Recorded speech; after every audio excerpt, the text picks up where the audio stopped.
दोस्तों वो ईरान जिसमें रिजीम चेंज का नारा लेकर अमेरिका और इजराइल उतरे, लेकिन अब खुद हालत उनकी खराब हो गई है। क्या आपने कभी सोचा कि वो ईरान खुद इस वक्त कैसा होगा? कैसे होंगे ईरान के शहर? क्या ईरान के शहरों में अफरा तफरी मची होगी? क्या ईरान के शहरों में पैनिक बाइंग हो रही होगी? क्या दुकानें खुली होंगी? क्या गैस स्टेशन, पेट्रोल पंप चल रहे होंगे? क्या कॉफी, चाय, ये सब कुछ रोजमर्रा की चीजें मिल रही होंगी? क्या इंटरनेट चल रहा होगा? ये सब कुछ मैं आपको बताऊंगी दोस्तों, बीबीसी और CNN के रिपोर्टर्स की जुबानी। क्यों?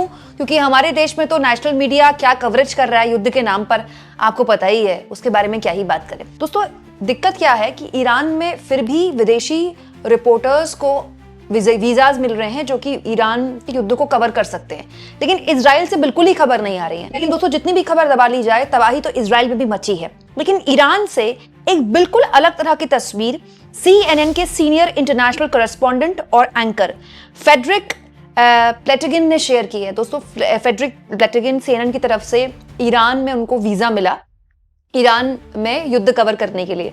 यहाँ मैं आपको बता दूं, एक वीडियो है CNN का जिसमें रिपोर्टर फेडरिक बताते हैं कि उनकी आंखों देखी ईरान को लेकर क्या थी। इसलिए दोस्तों आपका भी सुनना बहुत जरूरी है, क्योंकि तभी आपको पता चलेगा ना कि वाकई में क्या ईरान पटरी से उतर चुका है।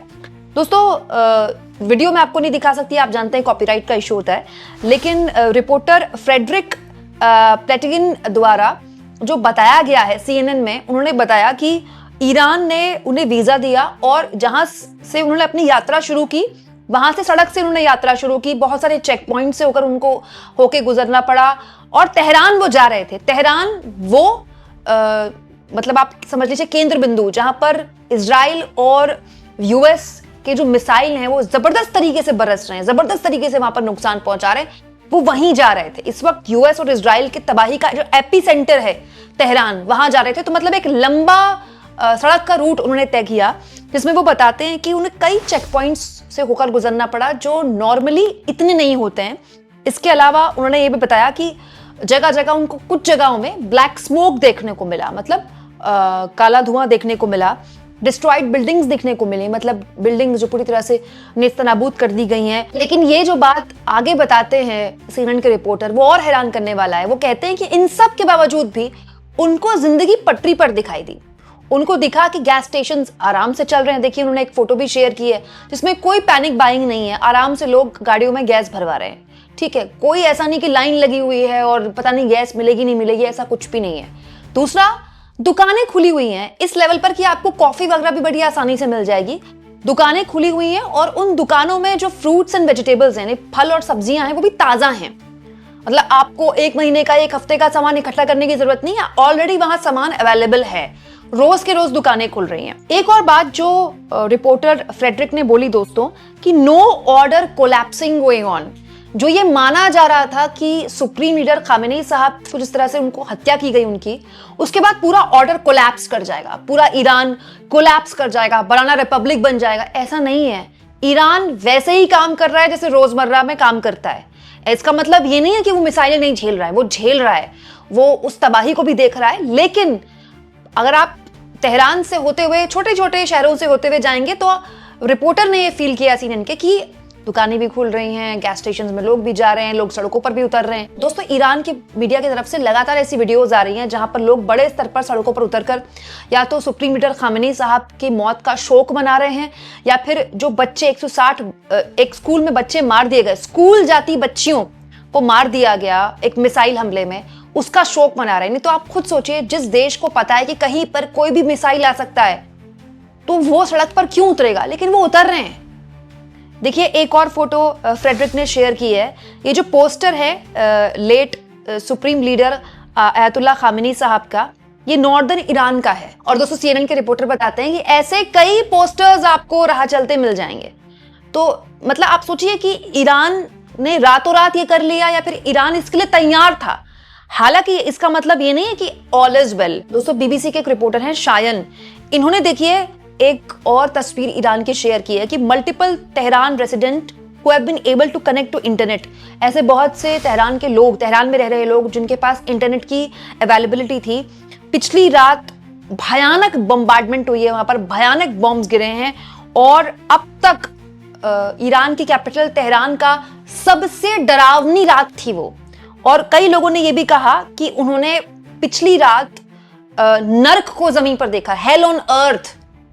लेकिन इसमें भी देखिए लोगों के पास इंटरनेट था, हालांकि सबके पास नहीं होगा, लेकिन जिनके पास भी इंटरनेट था उन्होंने ये बात दुनिया के अलग अलग हिस्सों में BBC, CNN के रिपोर्टर्स को वो बता रहे हैं। इसमें कोई दो राय नहीं कि तेहरान पर लगातार हमले हो रहे हैं, बार बार हो रहे हैं, हर वक्त हो रहे हैं। और उसकी वीडियोस खुद भी अलग अलग जो ईरान के मीडिया प्लेटफॉर्म्स है उनके द्वारा शेयर की जा रही है, जो कि दुनिया भर में चल भी रहा है। 1000 से ऊपर लोगों की कैजुअलिटीज हो चुकी हैं दोस्तों, मतलब अनगिनत बिल्डिंग्स तबाह हो चुकी हैं। स्कूल्स, छोटे छोटे बच्चों के स्कूल्स को निशाना बनाया गया, स्टेडियम तक को निशाना बनाया गया है।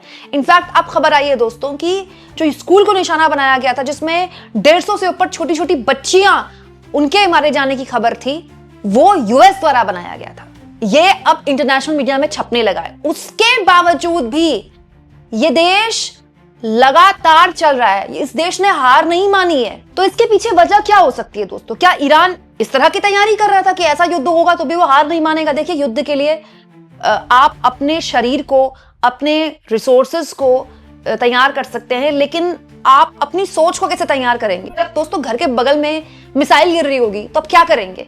जब आपका घर तबाह हो जाएगा, आपके अपने बिछड़ जाएंगे इस युद्ध में, तो आप कैसे अपने आप को उससे बाहर निकालेंगे? लेकिन इसकी एक बहुत बड़ी वजह है जिसकी वजह से ईरान अभी भी चल रहा है दोस्तों। मैं आपको पिछले, जब खामेनी साहब को मारा गया, तब से लगातार ये बात बोल रही हूँ कि रिजीम चेंज नहीं होने वाला, क्योंकि ईरान कोई बनाना रिपब्लिक कभी भी नहीं था।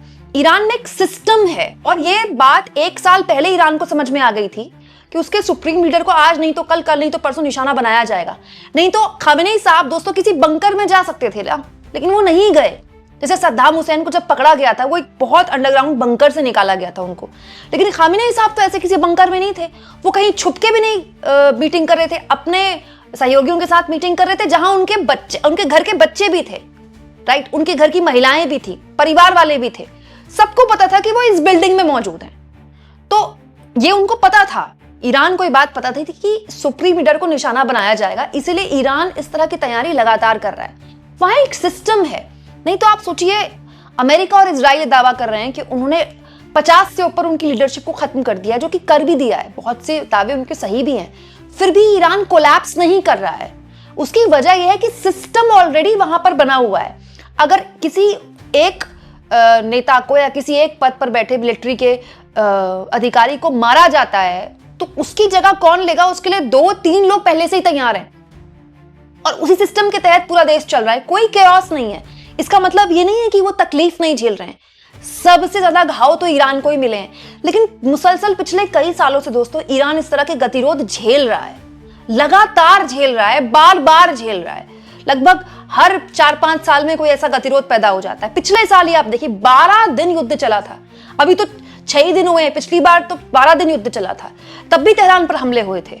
हालांकि तब ईरान ने अपने मिडिल ईस्ट के देशों पर इस तरह से जवाब नहीं दिया था, उनको रिटेलिएट नहीं किया था ईरान ने। ईरान का पूरा जो फोकस था वो इजराइल था, और इजराइल का फोकस ईरान था। US इस तरह से नहीं आया था, लेकिन ईरान को पता था कि ये होना है दोस्तों। हालांकि इसमें हमको ये नहीं कहना चाहिए कि हमको जज्बे को सलाम करना चाहिए किसी देश को। युद्ध से जूझ रहे किसी देश में आप उसको किसी भी तरह से ग्लोरीफाई नहीं कर सकते, उसको किसी भी तरह से रोमांटिसाइज नहीं कर सकते। जिसके बच्चे स्कूल जाते, जिनकी लाशें घर आई हैं, जिन्होंने अपने छोटे छोटे बच्चियों को ताबूत में भर के सुपुर्द खाक किया है, आप कैसे उनके दर्द को जस्टिफाई करेंगे या ग्लैमराइज करेंगे या फिर रोमांटिसाइज करेंगे? लेकिन ये एक उदाहरण है उस संस्कृति का जो आज से नहीं बनी। तो ईरानी सिविलाइजेशन कोई आज की सिविलाइजेशन नहीं है, ये पर्शियन सिविलाइजेशन है। ये उतनी ही पुरानी सिविलाइजेशन है जितनी इंडस वैली सिविलाइजेशन है। मतलब ये जो सिंधु घाटी सभ्यता है, दुनिया की सबसे पुरानी सभ्यताओं में से एक है। उनका पूरा एक कल्चर है, उनकी हिस्ट्री है। और ईरान में दोस्तों हमेशा से ही झेल पाने की और झेल कर पर जवाब देने की जो क्षमता है, उसने हमेशा दुनिया को हैरान किया है।